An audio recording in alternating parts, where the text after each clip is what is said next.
it's Rian Kutsi again from Fortis Proactive Defense Solutions. I'm still busy talking to Bryan Mennie, situated in the UK, and we are on the subject of recognizing human predators. Part 2. Bryan, welcome back. Thank you very much, Rian. It is such a privilege to be back with you and to everyone who watches. Thank you very much.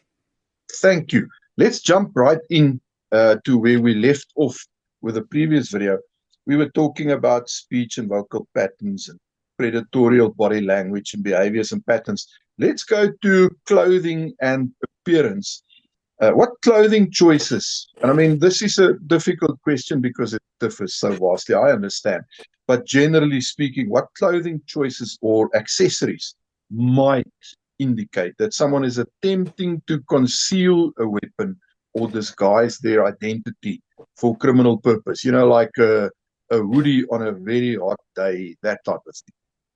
You know, Rian, that's such a cool question, because every course I have ever been on, and even in the beginning when I was doing a lot of presentation, it's almost the de rigueur response of saying, oh, well, look out for the person who's wearing the heavy coat on the hot day.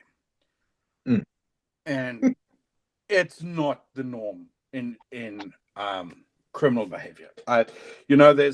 It would make it so much easier if they could all wear like an orange jumpsuit, and we just, I know that one, I know that one, I know that one, I know that one. Yeah. You quite simply, unless you're dealing with something super identifiable, like there's some of the gangs that will have specific colors and they will wear sort of a meaningful, I guess in essence that is a uniform, right? But they will wear some sort of meaningful type of clothing pattern. Like, so for example, in London, I think the current trend is to have those Nike technical tops, right? That's meant to indicate that you're a gang member, and if somebody else wears it, then they won't. Well, that's a good thing I just can't afford Nike, right? Because I'm a human being and I don't think anybody can. Okay, but no, the jokes aside, right? There are those type of things, and they are super regional. They change all the time.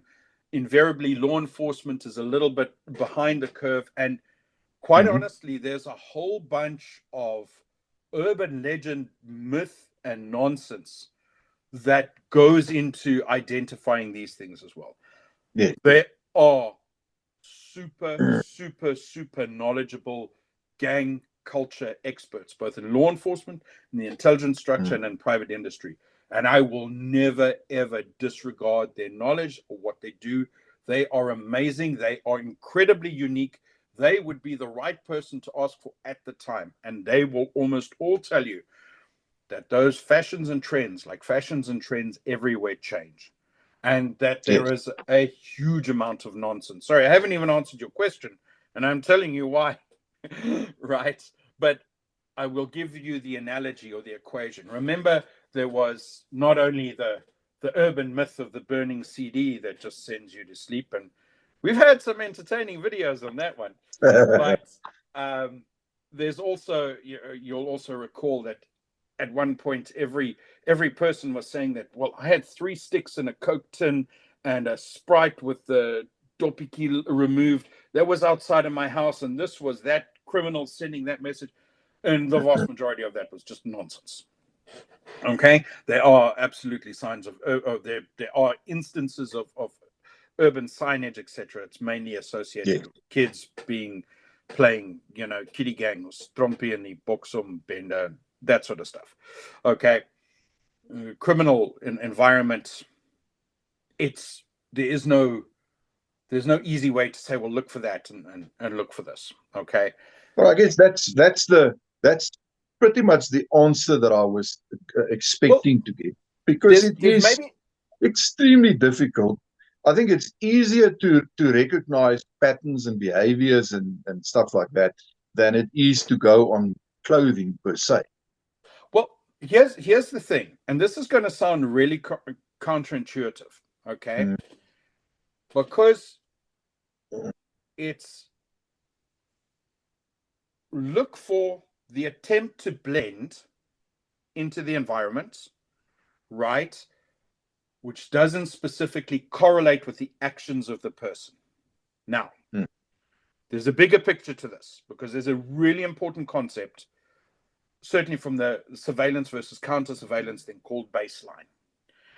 And I want to give you the really simple explanation. Baseline is the standard of behavior and appearance that you should expect in the normal day-to-day activities of an environment, right? This will be my baseline. So if I'm in Wall Street in New York, I should expect to see certain people in a lot of business gear, etc., because that's what it is. In summer in a certain way, winter in another way. I should absolutely expect to see blue-collar people working with that style of hat that they have, police officers, delivery people, etc. Right? Incredibly varied baseline, but that is the baseline that you set. If I'm in downtown Kabul, right, me, Blekasiki here, is not going to blend into the baseline of what normal downtown Kabul is like. Okay? Yes. And you get where I'm going. Now, that's a really exaggerated and a little bit of a silly example, but I need to sort of illustrate the concept of baseline. And it's incredibly difficult to do, is look at the person who looks like they're trying to blend, but whose actions are a little out of the norm, right? How would I explain this? Person who's all up in their business suits and they've got their, fake Gucci and all of that, and they're not moving with purpose. They're not in on their phone. They're up and they're looking around. Really big indicator.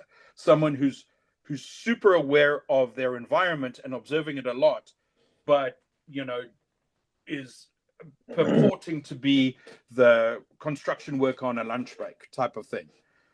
You get where I'm going. So look for those type of behavioral anomalies. Some of them are easy to spot, others are super subtle and very, very difficult. But here's the thing, Rian. Here's the thing, is your brain is much better than you, weird as this sounds, at understanding the environment and identifying these anomalies. Your brain is really, really good at it. As I said in our previous video, one of our biggest weaknesses is we question, because we seek something really clearly definitive, and we seek and we like to question everything that's a little bit marginal. Yes. So here's the trick. When something feels bad, look into that more. So you look at a situation or a person and you demand answers from it. You get where I'm going, right? Yep. You don't allow your brain to fill in the blanks. You demand answers. You demand the logic, right?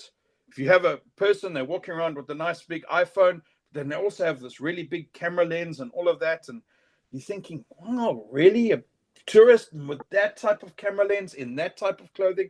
Does it all make sense? Why am I questioning it? What is leading my brain to saying, that looks weird? You get where I'm going? Yes. And then acknowledge it and don't question yourself. Here's one more trick. Sorry, not trick. Here's one more thing. And it is with all of those situations, not specifically just for this one. Well, I suppose it is. You're on your way to the office and you get to the office late, because as you were coming down this one road, you saw a situation and it did not look right to you. You saw, I don't know, maybe construction works that were forcing you to wait or something like that. There was a stop sign, but it didn't look right. Yes. And you think, not today. And you back up and you go a different route. So you're late. Now your boss comes to you. Oh, Bryan, why are you late? Why are you late? What's going on with this? And you explain to your boss and you say, hey, you know what? I came up to this point. I saw this situation. It didn't feel right to me. Don't do that. Why am I saying don't do that?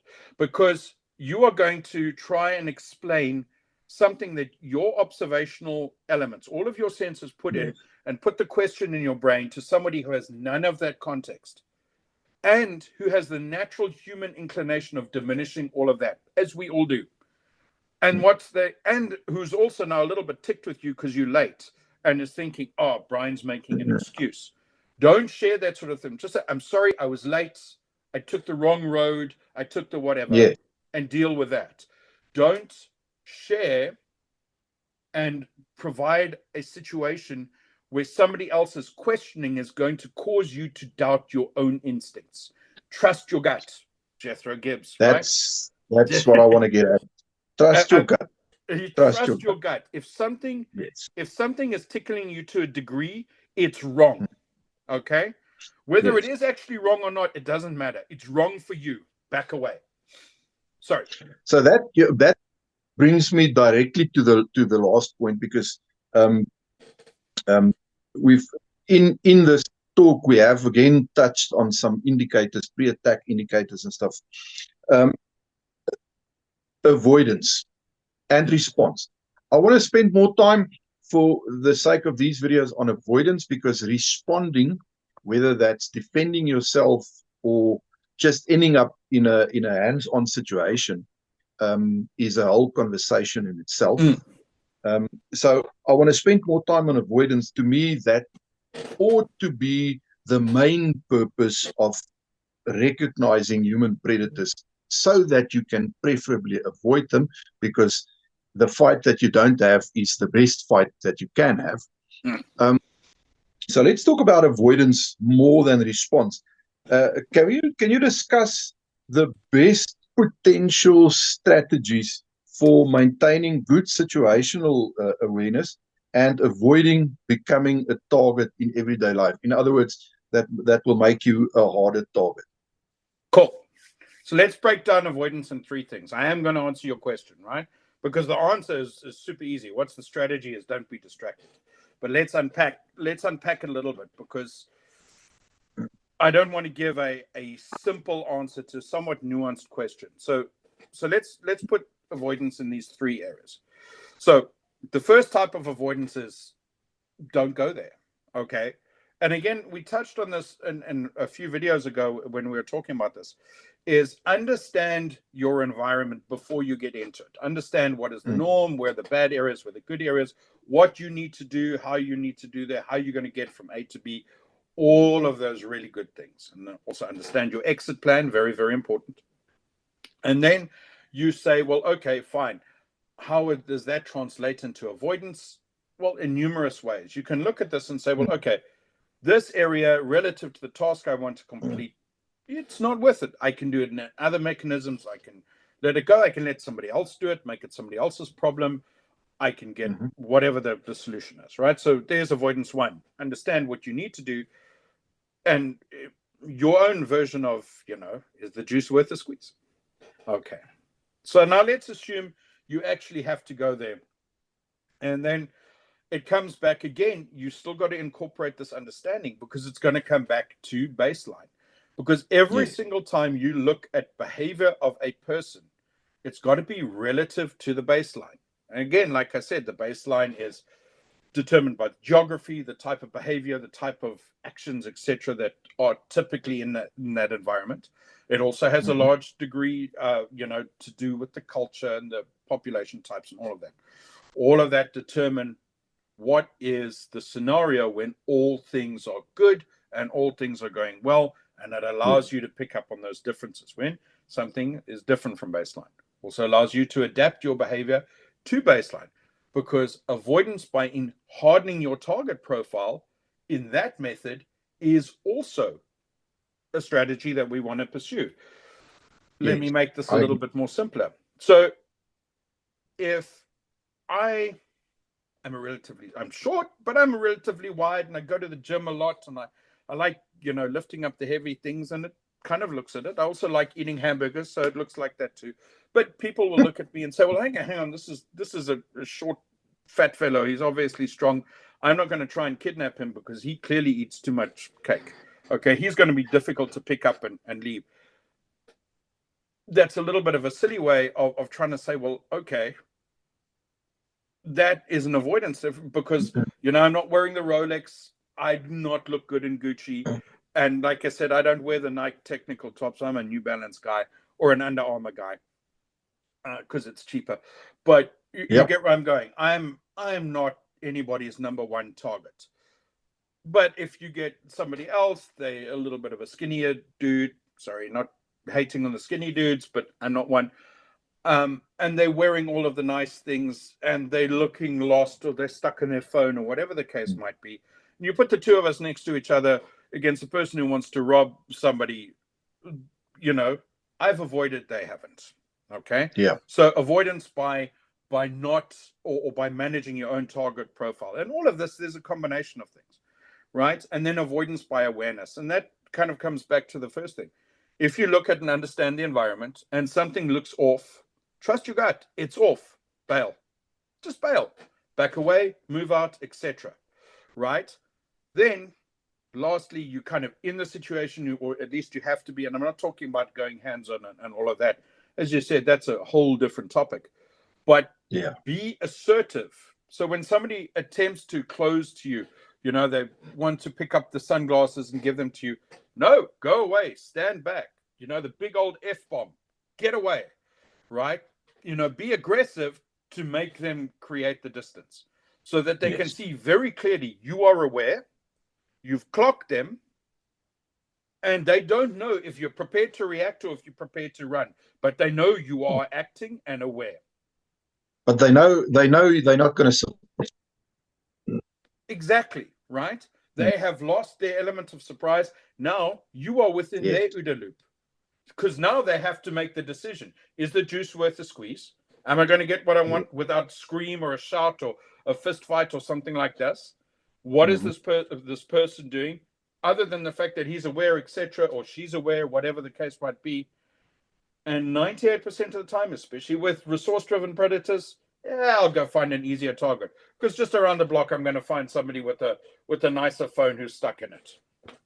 Okay, so that sort of awareness and really positive action and assertiveness, right? Don't back away. Don't I have everything. It's be up on the front foot, right? And certainly mindset wise, right? Good old F-bomb. Again, I can't remember if I told you, right? We were tootling down the souks in Morocco not too long ago, and we had people who were crowding my wife and my daughter quite a little bit. We were a little bit geographically separated, and she just, I mean, she's super cool, but she does not hide back from anybody. She's a former South African policewoman, and she just got on them, and there was a whole bunch of F-bombs followed by a whole bunch of my Arabic F-bombs as well. And we just, balegged out of there, but we didn't run away. We pushed out. You get where I'm going? Hey, we were getting out, but we weren't being shrinking violets about it. So I think to summarize it, Bryan, and correct me or feel free to add, in terms of avoiding a potential problem situation, your situational awareness plays a massive role. Even your clothing can play a role. How do you look lost? Well, your body language specifically plays a massive role. Obvious displays of wealth, like the Rolex you mentioned, or those diamond earrings, etc.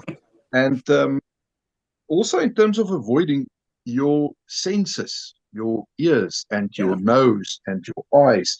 So if you cover your ears by walking around with those AirPods and listening to music instead of hearing what's going on around you, or if you remove your eyes by keeping them focused on your screen of your phone instead of looking around you, you're taking your senses out of the game, and that enhances your target profile tremendously.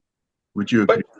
But there's a little bit more to it than that, right? And I'm glad you put on the earpods thing, because having to be on phone calls and things like that, that's an inevitable part of life. And we all do it, no matter how much you say, oh, well, I'm never on the phone when I'm out in public. There's all. So I would say, if you have to, you just put one in, okay? And certainly the way I have mine set up, I have it on listen through. It's not noise cancelling and all of that, unless I'm on an aeroplane or something like that, or in a really safe environment. But coming back to that, it's this situation that you create. So let's say, for example, you're watching a movie or listening to an audiobook, It's more than just taking away the senses. It's occupying the brain, and your brain is really good. Again, like I said, it's really good at being aware, but it's also really good at making you unaware, right? It's going to sound a little silly, right? But you go into a public bathroom, and you find people farting, and they're having a poo on the toilet, and they're speaking loudly and all of that. And it's not because that that would be their behavior out in the typical public. It's because they're in that little cubicle and they're now really fixated on their action.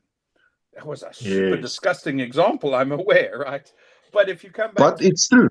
Yeah, but if you come back to it, I mean, you have people who will be in a conversation here, and they will speak loudly, and they'll speak about somebody else who they know is here, but they think that person can't hear them because they're really drawn into this conversation here. Especially if they're standing like around a corner or something like that, where they've believed themselves to be in an enclosed space. Okay. Yes. And you'll have, especially you come out of the gym, people put their hoodies on because they've been in a little bit of pain. They've got their earpods on because they want to distract themselves. And they really do, right? They become really fixated on those actions, more than just taking away their senses. It's occupying all of their mind. And it's occupying it to the degree that it's not interpreting the data that your mind is collecting, right? Your mind is aware, but it's not even subjecting it to that decision orientation aspect, because I am listening to an audiobook, or I am listening to music, or whatever the case is. Right? And here's the other thing. That is the other thing. Unless you're listening to Metallica, then no one wants to rob you. Or Five Finger Death Punch, even better. Right? You've got Five Finger Death Punch playing really loud on your car, everybody leaves you alone. That person's crazy. He's got demons, just stay away. Bryan, on that note, I'm going to end it. I think we've covered this subject quite extensively. As you say, I mean, this is it's a whole day-long lecture on itself, by itself.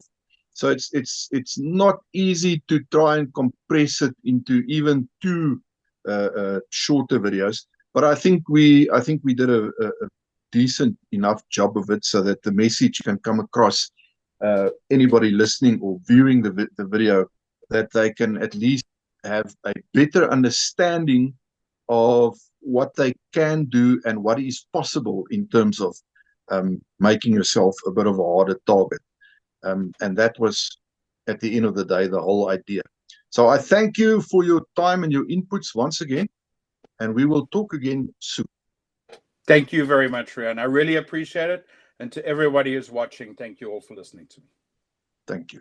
And to the viewers, just one last thing. If you found value in this, please remember to click the like and subscribe button. Help us grow the channel so we can reach more and more people. Thank you.